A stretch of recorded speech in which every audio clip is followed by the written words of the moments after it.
All right, so this week is picking up with all of the AI updates and news. Really, this week was all about Adobe and all of their sneak peeks and updates to all of their software. There's so much to talk about. It's actually not just Adobe. There's news from a couple different places. Different programs were able to update their software. Some new ones just arrived. Big partnerships in, again, the filmmaking space, and I'm just going to dive right in and get right to it. All right, and if you feel so inclined, please hit that subscribe button below, and it will really help me and my page out, and I'm going to keep these videos coming to you. I would really appreciate it. So Adobe Max was this week, and there were so many awesome updates and show and tells, of course, that we won't be able to use yet, but they look pretty cool if you ask me. Adobe finally added Generative Extend into Premiere. Have you ever been in a situation where you needed a couple extra frames or even 1 or 2 more seconds just to round out that shot, but you don't have it and you would have to go reshoot the whole thing, or you would have to just find a different way to cut it together? Not anymore. You can now just drag out the end of your frame in your timeline and get up to 2 more seconds of footage that you never actually shot. It's pretty incredible. Now, I know how many times I didn't have that last few frames that I needed, but now it's not a problem anymore. You'll have to download the beta app to test out this new feature, but I think it's worth it. I would check it out if I were you. Another pretty cool feature that just got brought into Photoshop, they're aiming to eliminate distractions in your photos without actually having to do much. You literally click on Find the Distractions, and it will find, say, this couple in the background or these power lines, and it will just literally remove it. That's pretty amazing.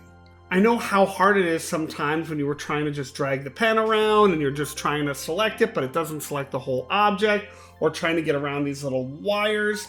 It's pretty incredible now. And yes, now that we've seen a lot of this stuff happening, it feels pretty simple, but it's really mind-blowing for all the people who haven't really gotten into this AI work yet. It can remove the power lines or even photo bombers from your shot. Another really cool feature is you could actually use Generative Expand right inside of Photoshop now. Now see, it's just something like this. It's exactly what you would do in some of these other features where it's just a square image, but I actually want to make it bigger. I want it to continue on. So all I would have to do is drag that out to as large as I want it, hit Generative Expand, and it will fill out the frame however I want. The Substance 3D viewer that they've just added is very, very neat. You can actually maneuver and view everything right in Photoshop without having to switch between the different programs. So you could actually maneuver the 3D objects right inside your frame. That's pretty cool. Like if you wanted a different angle on these headphones, all you would have to do is move them around. Now, Project Neo is something very interesting. It's an easier way for 2D designers to create and edit 3D shapes and artwork. I've tried it out. It isn't as intuitive as I would like, but I'm actually used to working inside the 3D programs, so it's going to be new, but if you're just getting into it now, then it might be something that would be of interest, and that would at least give you a buffer to get into working with 3D and move your 2D objects into a 3D space or change angles or create different situations. I can see what they're trying to do with it. They also introduced Gen Video into their Firefly web applications. They're a little late to the game in the party here, but I wonder how they will compare to all of the other models. I think eventually it will get really good because of the amount of people using it, which will train their models to make it better and make it exactly what everybody wants. So if you look right here on the generative on Firefly, you have your generative fill, text to image, generative extend, generative video. It's not actually available right now, but you can, as you can see, it's just about joining the waitlist. But you can see some of these things are actually really cool, and they do look beautiful. One of the things that they were talking about is being able to generate almost motion graphics and composite onto your frame, which is pretty cool. You know, animated pieces that most people weren't able to do prior to this generative AI world. So it is something that would be very interesting to jump into. They also introduced some pretty amazing tools in the Sneaks part of their program. Now, these are sometimes hard to watch for me because all I want to do is try them, and you just can't yet. But they're very exciting to see what they're working on, and I hope that I could try some of them soon. So they introduced Project HiFi, which is a tool that other companies like Crea and Leonardo have in their software, where you can draw images in a real-life canvas in a real-time canvas to get generations as you draw, or take a picture or something that you want to add to the frame. Now, I played with tools like in Crea and Leonardo, and they're pretty actually really neat. Adding two shapes in my Photoshop layer. Traditional generation, I now have complete control over every aspect of the composition. And then this is the prompt. And this is the type of room, and you have you can continue prompting and drawing on this image over here. Stunning, right? Now let's take a look at how responsive it is. And she drew that plant, and now the plant is over here. Adding a plant to the room that's native to the area, and in the middle. And then she's adding leaves to it. Okay, there you go.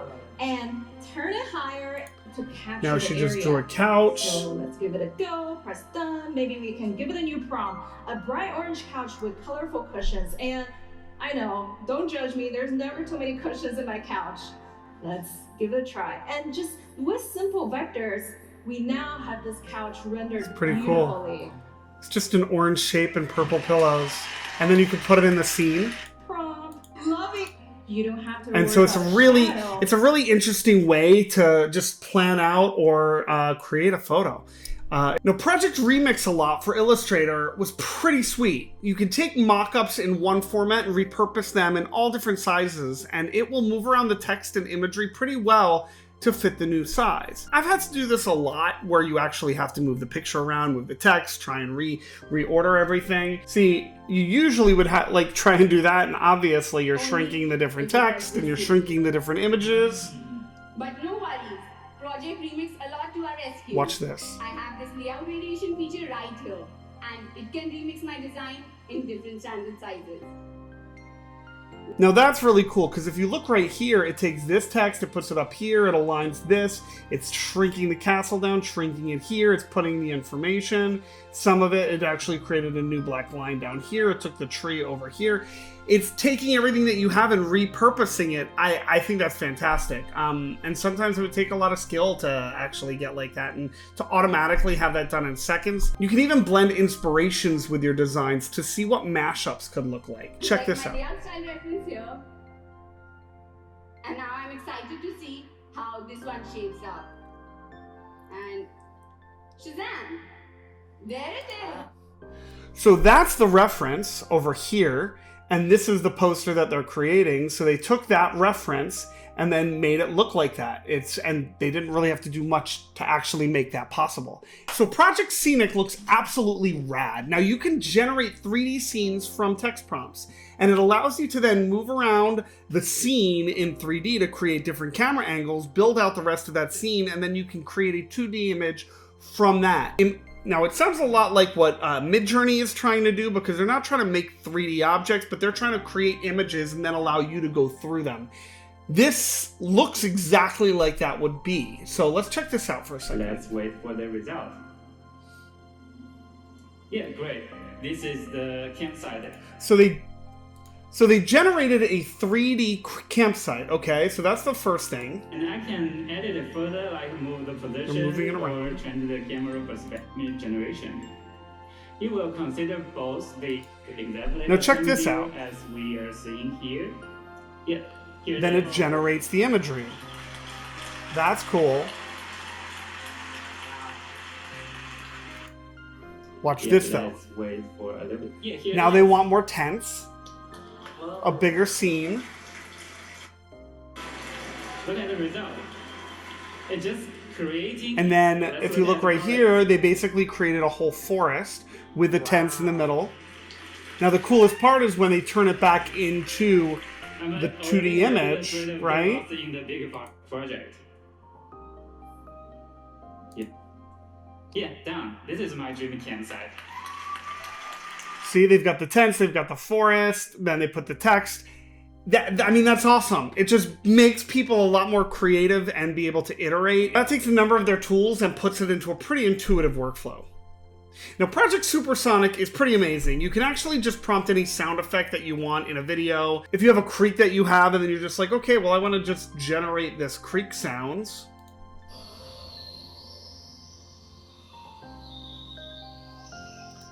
Another thing that they showed was... Alright, the spaceship as my subject. So now I can hover over it, and when I click on the spaceship, it's going to write a prompt for me. Just click on the spaceship. There we go. Check it out. We get a spaceship taking off from a forest planet. Sounds good to me. Let's give it a go. We're going to hit generate, and let's see what we get. And you can see that with this workflow, I can go straight from the Whoa. And they have the stems, All and they right, give options there we go. over We got our there. result, and not only do we get one result. Okay, this sounds kind of dramatic. Let's crank up the volume. The scene hits this little pad. I'm gonna type in. And then you could actually and I'm gonna hit generate. And it's going like Supersonic. This is not sci-fi. We can do just that. You can Check this out. I am going to hit record, and I'm going to recording his own audio, his own voice. with my voice. All right. So the moment I hit this little red button, please hush, hush, everyone, because we're going to be recording. All right. Here we go. Rah! Rah! Rah! All right. So It's like ADR. we got the growls there.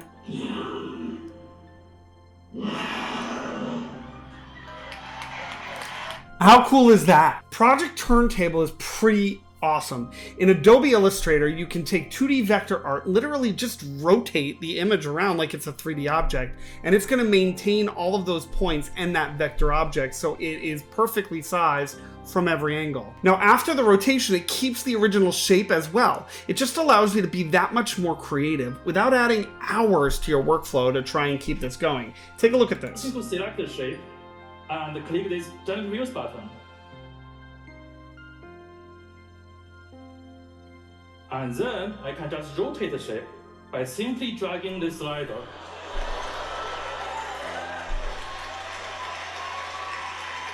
The crazy thing is you never created the back of that person, right?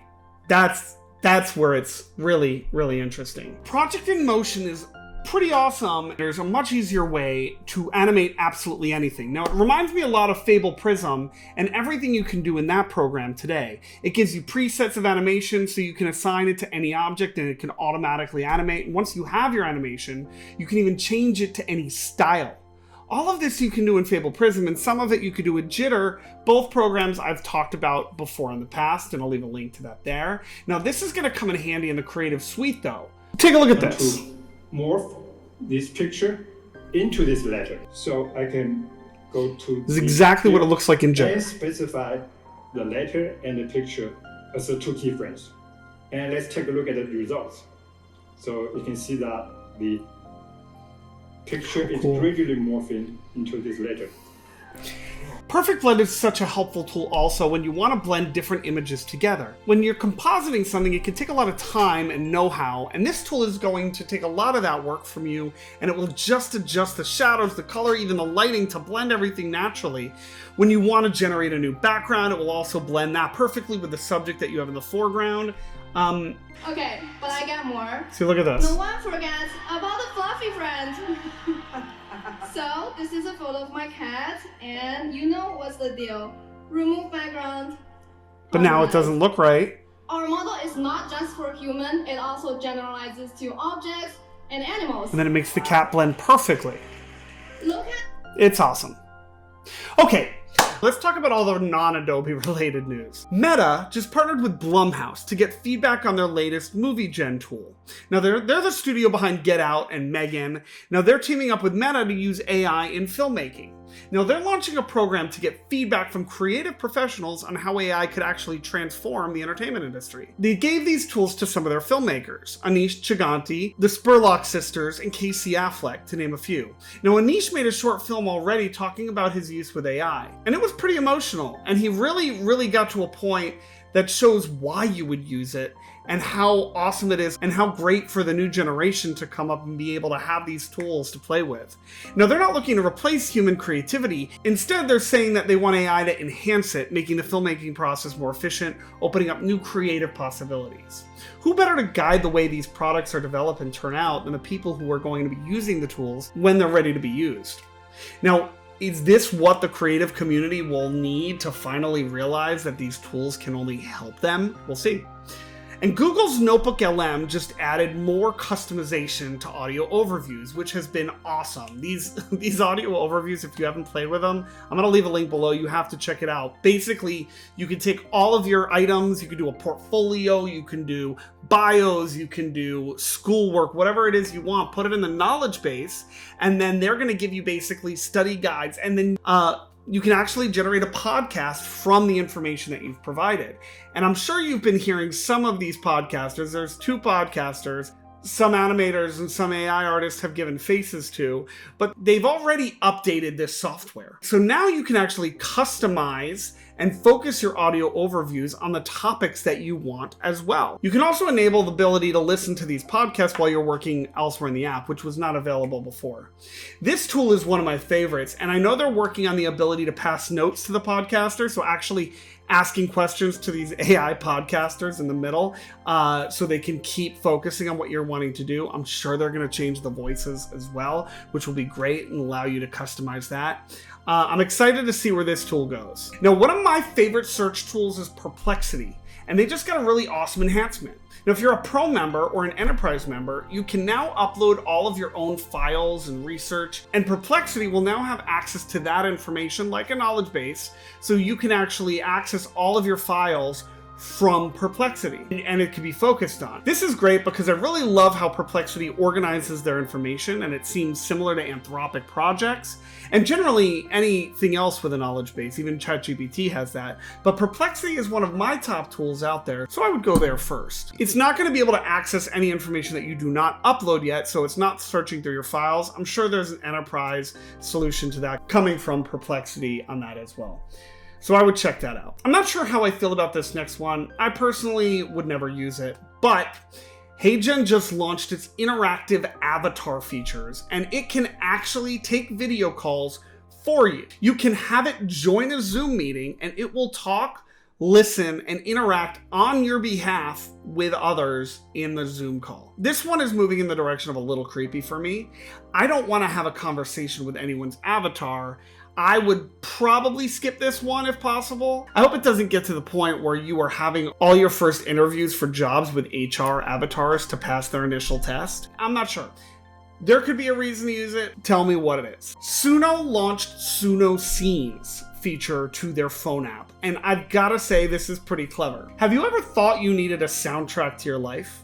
You can literally upload a video or a photo into Suno, and it will analyze what it's seeing and what it's happening in the photo and create a song with lyrics about what you uploaded. Yeah, it's pretty wild what it comes up with too. So it's very, very interesting. Crea, one of the all-in-one AI tools similar to Runway or Leonardo, they just added all the video tools to one platform. Now this is really amazing because it gets super frustrating going between all the tools all the time to try and get the better generation, and this allows you to go to one place at one time and access everything. So if you come right here, this is home. It shows you it's all the abilities. You could work on video, real-time instant generation, enhancer, upscale. Just go onto your video generation right here, and if you look at this, you can just pick from Pika, Haluo, Minimax, Kling, Luma right there, and then you could decide I want to use Kling, and then it gives you the first and the last frame or whatever that software is going to allow you to do. Now if you come back here, you can also do real-time art generations, which I love this, by the way. This was my image I generated in Midjourney. I put a castle. This is a separate image up here, and this right here is just a blue shape that I had. I put a castle sits upon a hill in the distance staring down at a beautiful fairy tale garden with a gazebo. And literally it just made that. Now what's cool about this is, watch this. I'm gonna just take the castle, I'm gonna make it a little bit bigger. The castle's now bigger. I'm gonna make this blue ball a little bit smaller. It's shrinking that pond right here. Maybe I move that around. Okay, wait, my gazebo disappeared. Oh, there's the gazebo. So it's you kind of have to play with it a little bit, but it really gives you a canvas, and that's one of the coolest things. It's really, really neat how you can play with it. So simple. Now this company is turning out to make one of the best and most intuitive tools yet. Their real-time canvas is also pretty wild. You can just alter the image with shapes and images to create a completely new image based on the prompt that you gave it. Now, another tool that just came out, this was an older company that's been out for a while, but they basically rebranded with a whole new tool. It's Kyber. So Kyber also came out with a version of the one-stop shop, and they're calling it Super Studio. If you understand nodal or design flow workflows, this will look somewhat normal. But to the person who doesn't, it's gonna get quite confusing. It is doing many of the things Crea has done, but a simple format. Even though I get the way the canvas works, it's just a little too busy for me. And now everything we are moving towards, I think, is simplicity. I do believe this will get there once they get all their feedback. For now, I think it's still too busy. I mean, it's, you know, you just come in here, this is how it teaches you. Again, I know how to work in 3D and all the like Figma and whatnot, but you just come up here, you could pick, I want Luma Video, a Flux Image, an Image Lab, Video Lab, if you want to do a bunch of things with video. Right here, see, it just put it right in the middle of everything. And then you can basically put your image, change your direction, and what your output's gonna be. But again, it's like even looking at this and I know what it's asking, like if I didn't, it's not something that I'd be able to really understand that quickly. It's still a little bit too advanced for most that are starting out as beginners.